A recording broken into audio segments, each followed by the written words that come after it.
The Nintendo Switch is an ancient machine that is 8 years old. And guess what? I don't think it's going to last much longer. But fear not, because the Nintendo Switch 2, or whatever it's called, whatever the Nintendo Switch Successor is going to end up being, I believe is going to be revealed this very month, September of 2024. Now, why is it that I think this? Well, let's dive into that and dive into the Nintendo Switch 2 specs, leaks, and rumors that have all come about in these past couple of months and throughout this year for what we believe the Nintendo Switch Successor is going to look like. This video will serve as my final predictions video for the Nintendo Switch Successor and everything that I believe is going to happen with the system and everything I believe isn't going to happen with the system. And of course, I'll probably go into more detail on like presentation stuff later, because they'll probably have something similar to the January Nintendo Switch presentation back in 2017, where they just blew our faces off with all of these amazing announcements. So if you want to see that video when it comes out and all of my coverage of the Switch 2 and just everything else Nintendo, make sure you subscribe and like this video to make sure that the algorithm will get my content back to you. So with all that out of the way, here we go. Let's dive into the Switch 2 rumors, leaks, speculations, predictions, etc. Starting off with, when the heck is this thing going to be announced? Because we have been waiting for such a long time. And if you are even a little bit in the Nintendo community on X or Twitter or whatever, or just anywhere where you can talk to the community and see all of the community, we are just kind of going a little crazy right now with just waiting and figuring out when the heck this is going to happen. And especially with the PS5 Pro coming out, everyone's like, Nintendo, you have the opportunity to do the funniest thing right now and reveal your console and make it way cheaper and way better than PS5 Pro. Not necessarily in specs, but just knowing that we're going to get better games and more games for a console with way, way less money. So that's pretty funny. But I truly do think that September is the month that the Nintendo Switch 2 is going to be revealed. And if not September, October for sure. But I really think it's September, and here is why. We had a Nintendo Direct in September for 8 years in a row now. 8 years we have had September Nintendo Directs. So pretty much as long as the Nintendo Direct concept and presentation has existed as a thing, there have been September Directs. And so it is so fascinating to me how all of the reports had said when the Nintendo Direct Partner Showcase and Indie Direct last month were combined for the first time in Direct history. I feel like that said a lot about where they were going with the Nintendo Switch 2 reveal, because September is typically the boom, here's a bunch of announcements month for Directs, and there's not going to be one this month because the Partner Showcase already happened, the Indie Direct already happened. The only other Direct that we could maybe possibly see this month that wouldn't be about new hardware is perhaps a Pokemon Presents. But even then, I really don't think Pokemon Company is going to reveal anything else extra for the Switch, because they have Pokemon ZA coming out in January, I believe, or not January. They have it just announced for 2025, and we have no release date for that. So I truly do believe that all of Pokemon's focus is on the next console, and it might be sooner rather than later in that console's lifespan. There was also a comment that I got about how they might be revealing the Donkey Kong part of the Universal Studios Super Mario Land or Mario or Nintendo World or whatever. That I thought that was pretty funny, because they technically did do a Direct for that in like 2020, so they might do a Direct for that as well. But I truly do doubt that there's going to be any other Directs this month. They revealed all of their first party stuff for the rest of this year. There's no Nintendo Direct coming. So in September, they've always had something, and the reports have all said that the Partner Showcase and Indie Direct were moved up to August for some reason. There was also a tweet that I saw saying that there was some sort of rumor report leak or whatever this guy had heard down the pipeline that there was filming happening for a Nintendo Switch 2 commercial of some type of hardware, maybe for the Switch Successor, maybe for something else, but he was saying it was probably for the Switch 2. And also, if you really consider it, the way that the Nintendo Switch was revealed was in October of 2016. I believe that they dropped a trailer. They just literally tweeted out, hey, check in tomorrow for like a 3-minute trailer. And the next day at this time, they dropped the trailer, and it was the perfect reveal for the Switch. It just perfectly showed off the concept and how it was going to work, and we were all just left ravenous for more information. And so they did that in October.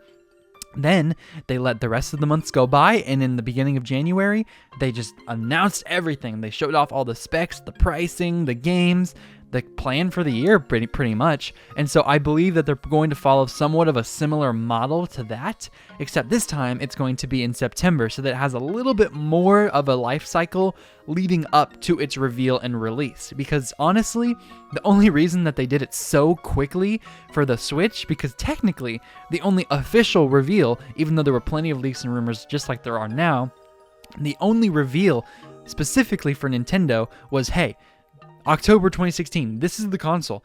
And then what? September, October, November, December, January, February, and then March. So 7 months. Really, it was only a 7-month life cycle for this system before it even came out, for people to talk about it and get hyped about it, and for marketing and all that. So I really think they're going to follow something similar to that, just because it worked so well for the Switch.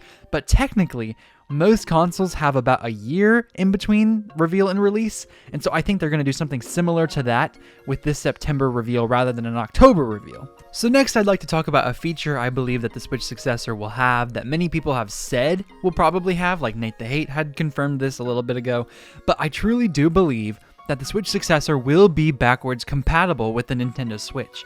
Now, digital games, 1000% yes, because of that chart that I have referenced so many times, that one chart about the Nintendo Switch and then the Nintendo Switch account. I'll put it up on the screen now. They are just really driving that home on, hey, your Nintendo account and your Nintendo stuff is going to continue throughout these generations. So yes, I do believe 100%. If you have all digital games, you're good. Physical games, I feel like, are going to be a little bit different, and I'm not exactly sure what they're going to do, because I think the Switch 2 or the Switch Successor will probably have some form of cartridges. I don't know if their games are going to also be cartridge-based. I think it probably will, because of just the portable nature of the Switch, but let's say, for example, they don't. I still think that you will be able to have backwards compatibility, in the sense of your Nintendo account will be able to say, hey, this person bought this game, and it doesn't matter where it's from or how physical it is or whatever, they will give you access to that game in digital form on the Switch 2. Now, that will come at expense of gigabyte storage and all of that, which brings me perfectly into the segue of how much storage do I think this console will have compared to the Switch and the Switch OLED. Now, the Switch originally had 32 gigabytes of internal storage, which was just, wow, not a lot at all, because I remember seeing like the NBA games that were coming out on there were literally bigger than the Switch itself, but it's hilarious to see. But I don't think that the Switch 2 will have 32. I think it will have 64, which is what the OLED Switch had. And yes, I know you're thinking like, oh, I feel like it should have more internal storage, but that's just Nintendo. They will cut in different places to make the console cheaper.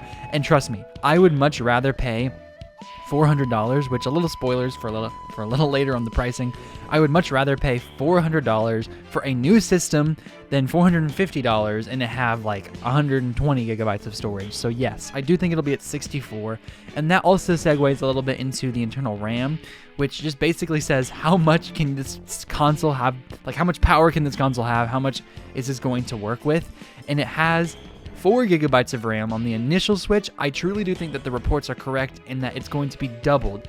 8 gigabytes of RAM, and probably up to 4K once you dock. I don't think in portable mode you will be able to have 4K resolution, but I think it will be upgraded to 180, because on the current Switch, 720p is the max for handheld, but I think in handheld play for the Switch Successor, 1080p will be the max, and then once you dock it, you'll have 4K capabilities on your TV. And a lot of people might say Nintendo has never been super big in hardware, never been super powerful, but y'all, it is so cheap now to be able to create these things. It is so cheap to be able to up-res everything to 4K, and with all of these different NVIDIA chips and AI stuff that you can use to just upscale your things, it is so much cheaper to do that. And Sony with the PlayStation 5 Pro is blowing it out of the water with all of these just crazy prices and crazy things that they're putting inside of this system. But Nintendo has always been behind. So even if the Nintendo Switch is just as powerful as a PS4 or a PS4 Pro, that is still leaps and bounds much better graphics than the Nintendo Switch currently offers. And the Nintendo Switch dock right now currently has 4K capabilities. It just doesn't pull it out of the console because that's not something that the Nintendo Switch has been developed for. It's not had any games capable of that. So yes, I do think this console is going to look way better and run way smoother, and Nintendo is going to get as much out of this console as they can. So it might sound somewhat disappointing to some people. Oh, we're just going to be another generation behind. But if you truly look at the PS4 and the PS5, the differences are so small. Like, yes, the PS5, it just looks better.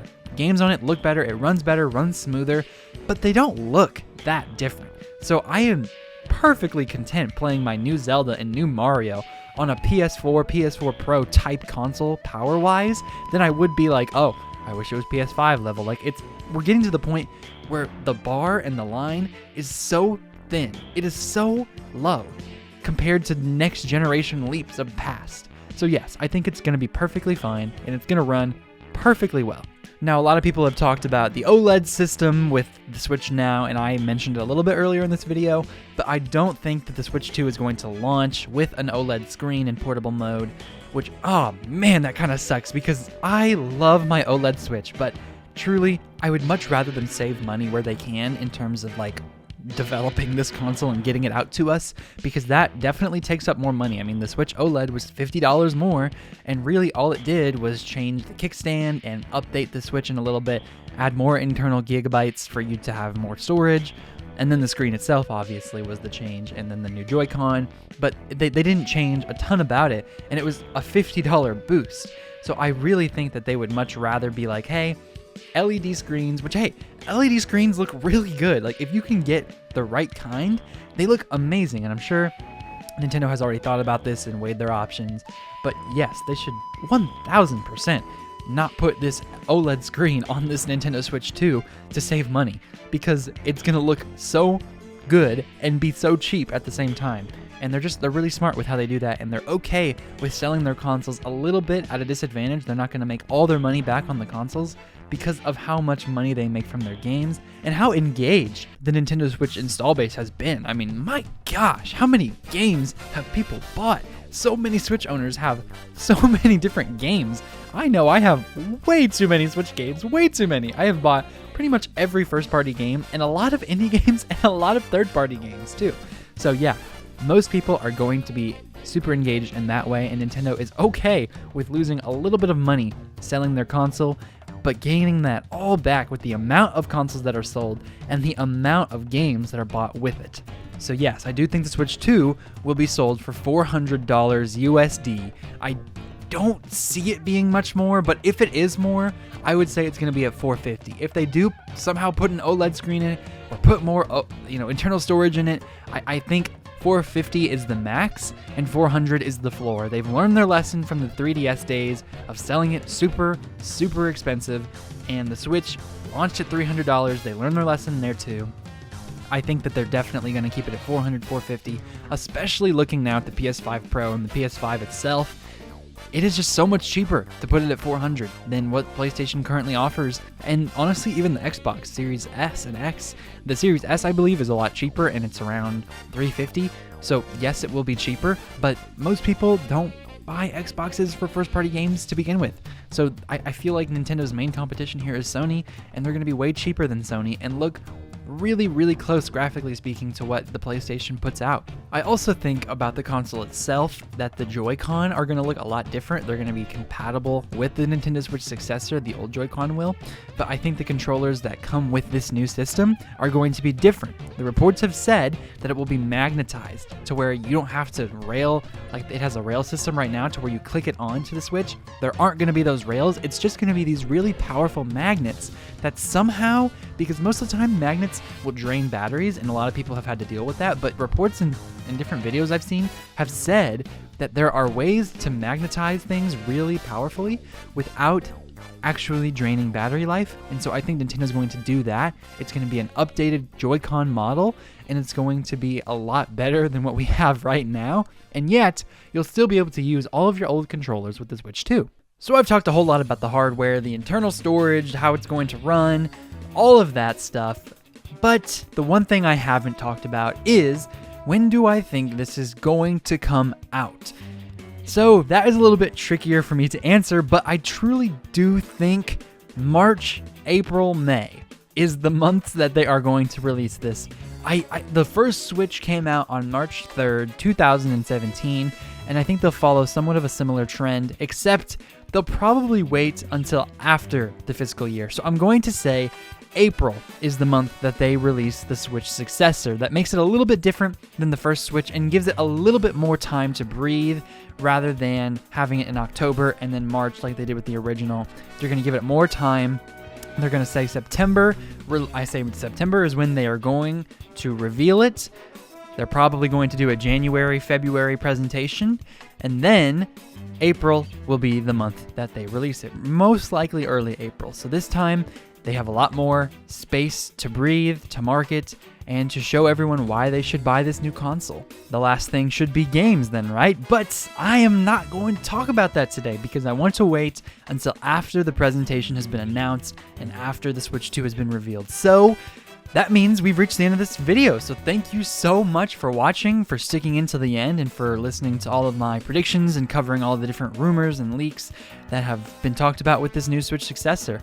I appreciate your support so much. Don't forget to like and subscribe this video if you enjoyed today's content and you want to see more just like it, because guess what? I release videos every single week and you are going to want to stay subscribed and to keep watching my channel if you want to see all the news and if you want to see all of my speculation about all these different games, talking about the business side of things and just looking through all of Nintendo's history and everything. So thank you so much for watching. My name is Ray. This has been Ray's Nintendo Talk and I will see y'all in the next video. Have a great day.